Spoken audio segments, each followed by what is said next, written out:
सबैजनाले यहाँ तलपट्टि यो कलौटेले के भनिरहेको छ एकचोटि सुन्नु त। राजा आएर उनी केही होइन राजालाई ठाउँ दिइरहेछ आफ्नो व्यक्तिगत हिसाबमा जिइराख्नु भएको छ होइन। अब उहाँ चाहिँ उहाँलाई ल्याएर उहाँ नि बुढो भइसक्नुभयो उहाँ पनि कुनै युवा होइन बुढो बाघ हो ज्ञानेन्द्र सर। उहाँ चाहिँ अब बुढो बाघ अब त्यो दाँत झरिसक्यो उहाँले खान सक्नुहुन्न देशमा जति चाहिँ भने एउटा बोल्यो भरमा मान्छे लडाएर हुँदैन उहाँलाई पनि आफ्नो ठाउँमा बस्नुहोस् बुढो भइसक्नुभयो तपाईँको छोराले काम गर्न सक्नुहुन्न पारसी हुन्छ नि त होइन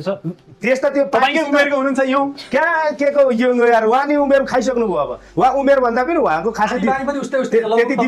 दिमागको काम त्यस्तो होला जस्तो देश सुधार्न होला जस्तो लाग्दैन त्यो भएको हुनाले नआउँदा राम्रो अनि गणतन्त्रवादीहरूलाई पनि आफ्नो ठाउँमा बसेर काम गर्नुहोस् देश सुधार्न छ भने राम्रो काम गर्नुहोस् यदि होइन भने तपाईँहरू सबै साइड लाग्नुहोस् हामी युवाहरू आउँछौँ अब हामी देश बनाउँछौँ। होइन सबभन्दा पहिला त यो रिपोर्टरले म तेरो गाँड बजाइदिन्छु तैँले गएर सोध्न पनि कोला सोधिरहेछस् भने यो न यताको न उताको यो मात्र यो झ्याक्ने साला यो बिचको यो मुजी अनुहार र मेरो गुलोमा केही पनि फरक छैन मात्र झ्याक्ने दुईटै उस थियो मात्र अन्धकारमा राख्यो नि दुईटै हराउने म्याच झ्याक्ने अनि त्यो अनुहार र मेरो जाँटा जस्तो जुङ्गा राखेर राजा आएर केही नि हुँदैन जो मान्छेले आफ्नै छोराको लास्ता प्रदर्शन गरेर साला मात्र झ्याक्ने त पैसा कमाएर हिँड्ने मान्छे हो त जस्तो कुलङ्गर साला मात्र बापातीको मुखबाट राजाको नाम नलिक बुझिस् नि यति कुरा अनि यति कुरा भन्दैन त अनि जसले देश चलाइरहेछ मात्र झ्याक्ने तेरा बाबुआजेहरू हो तिनीहरूले त राम्रो गरिरहेको होला नि हो तिनीहरू त तन्दरी छ होला नि त होइन मात्र स्विट 16 मा झ्याक्ने केपिओली अब 16 बाट 17 लाग्छ मात्र राजा महाराजा भनेको बुढो नै हुन्छ के यति कुरा थाहा छैन तँलाई ए साथी यो त इन्डियाबाट भागेर आउने हैन अब बिचरा अब यसलाई थाहै छैन अब यो त मुजी लावण्य देशबाट आउ त यो मा झ्याक्ने काको न यताको न उताको मुजी बिचको मुजी झ्याक्ने हेर भाइ बाघ बुढो होस् या तन्दरी होस् यो कुराले फरक पर्दैन हेर बुझिनस् त्यसले खानी भनेको मासु नै हो साला दाँत होस् या नहोस् हो त्यो बाघलाई देखेर अहिले हाम्रो देशभित्र भएको स्यालहरूको पसिना छुटेर मात्र भागम भाग भइरहेको छ मात्र डराएर अब अलि दिनपछि देश छोडेर भाग्छ बाघ भने बाघ हो मात्र नामै काफी हुन्छ बुझिस् नि र बाबुजी जस्तो गिदड हैन नि त साला मात्र अनि त्यही गिदडको साला मात्र छोरा स्याल मा झ्याक्ने आएर भनिरहेछ राजाको बारेमा बोलिरहेछ मात्र तेरो उतानमा तेरो गाड बजाइदिन्छ साला मात्र चम्सुरको तेल लगाएर मा झ्याक्ने बुझिस् नि यति कुरा साला मात्र त्यही एउटा छोरा थियो के रे ट्यालेन्टेड थियो के रे त्यो सचिन भाइ हैन हो त्यसलाई पनि मुजी यातना दिदी मात्र छोरा खाइहाल्यो मा झ्याक्नेले अनि हिजोको दिनमा त्यही छोराको नाममा टेकिस अनि छोराको लासमा पनि टेकिस अनि त्यसपछि टेकेर आएर आजको दिनमा यहाँ बसेको छ अनि तँ जस्तो कुलङ्गर साला मात्र बापतीले आएर अनि हाम्रो राजाको बारेमा बोल्ने त अनि एउटा चिज के हो भन्दाखेरि देशको राजा हो अलिकति इज्जत गरेर बोल्ने गर मात्र झ्याक्ने तेरो इज्जत छैन भन्दैमा मात्र देशको राजाको बारेमा जे मलाई त्यो कुरा चाहिँ नबोलेर भाइ अनि तैले अहिले यो जुन व्यवस्था भनेको छ जुन व्यवस्थामा गणतन्त्र छ नि त्यही गणतन्त्र लिएर आउनलाई 17000 जना मान्छेलाई भिडाएर रगत बगाएर मात्र लिएर आएको व्यवस्था हो बुझिनस् मान्छे लडाउने कुरा नगर मा झ्याक्ने तँलाई मात्र मान्छेले घरभित्र छिरेर उतान पारेर तँलाई चाहिँ लडाइदिला फेरि मा झ्याक्ने कलौटे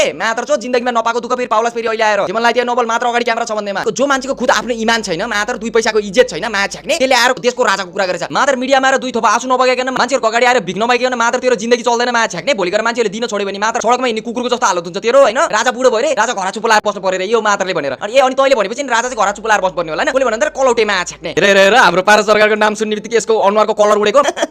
भारत सरकारको नाम सुन्ने बित्तिकै मात्र अनुहारबाट त रङै उड्यो त यसको त बोल्दैनस् भारत सरकारको चाहिँ दाजु हैन भारत सरकार चाहिँ बाघ हैन के हो भन्छ मात्र जो मान्छेले आफ्नै छोराको लास पनि बेचेर खायो माया झ्याक्नेले सबैको मुजी हाँसोको पात्र भएर बस्या माया झ्याक्ने फेरि अरूले दिएर चाहिँ खाना पल्केर मात्र झ्याक्ने क्यामेरा अगाडि देख्ने बित्तिकै बोल्नेले मलाई इन्टरभ्यु गर्नु छ भिडियो बनाउनु छ तँलाई जिस्किनु छ नि त्यो ऋतु सितु के रे यो निकिसा सिकिसा खोजेर एक ठाउँमा बसेर मात्र तिनीहरू इन्टरभ्यु गर्छ जेसी गर्छ एउटा मतलब भएन तर त्यहाँनिर कुतेर मुखबाट राजाको नाम निकाल्ने हाम्रो पारसाको नाम निकाल्ने यस्तो काम चाहिँ नगरेर भाइ बिना काममा दुःख पाउलास फेरि जस्तो मात्र बापतिशाला पातकीहरूको मुखबाट चाहिँ हाम्रो राजाको नाम लिने